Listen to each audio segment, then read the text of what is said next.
The comment section never miss. Y'all are always a 10 out of 10. I had absolutely no intentions on giving y'all a part 2, but since y'all twist my arm, here we go. First, let me give y'all this quick church announcement. Today at 1 p.m. Eastern Standard Time on IG, I will be leaving all the information for you to sign up for the DIY Saturday Credit Repair course.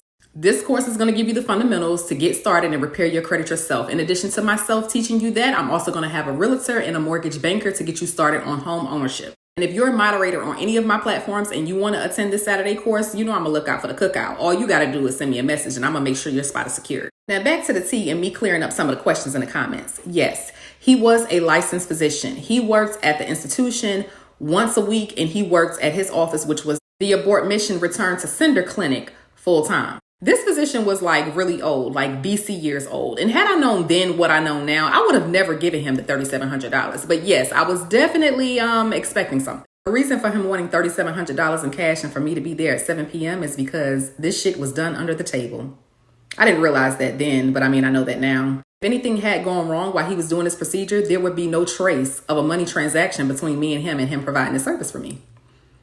After that situation, I had some major complications. Like, after you have a procedure like that, you're supposed to bleed as if you're having a regular cycle. I was bleeding like a slaughtered pig. And it wasn't like for 1 day or 2 days or 2 weeks or 3 weeks, like it continued on to the point that I had to go to the hospital and get a blood transfusion. You know what's so messed up is that there was so many complaints about this physician and it was so many inmates' family members that reported him. And they, of course, gave him the easy way out and allowed him to retire. When I tell y'all that healthcare disparities against minorities still happen behind the wall, please believe me. This is one of the reasons why I always tell y'all to check on your people.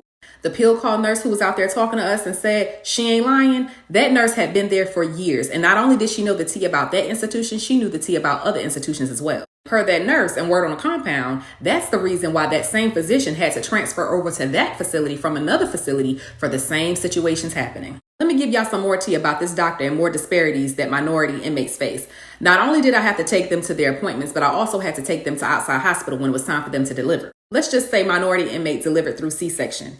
That's painful. Like that's a painful procedure to have. They would go ahead and discharge them back to the institution in 24 hours. 800 ibuprofen only. So now is this physician's responsibility to make sure that they have any type of narcotic that they need for the pain. He wouldn't give it to them. He would tell them to go to the dorm officer once every 4 hours to get a Tylenol or an ibuprofen. They didn't need any narcotics because that was a part of childbirth. So in order to get narcotics, you had to be his color. The problem is that the people that he's being reported to have the same mindset and mentality as the physician. They have this idea in their head that minority women don't experience pain. I witnessed this physician giving white inmates who just had babies narcotics, did not have cesareans, but did have known opioid addictions. That was in their medical file. And let's take away the fact that these were inmates. As a minority female myself, after I had that procedure done by him, they gave me ginger ale, corn chips, and an 800 ibuprofen. Damn, I can't believe I paid $3,700 for ginger ale, corn chips, and an 800 ibuprofen. Damn, P.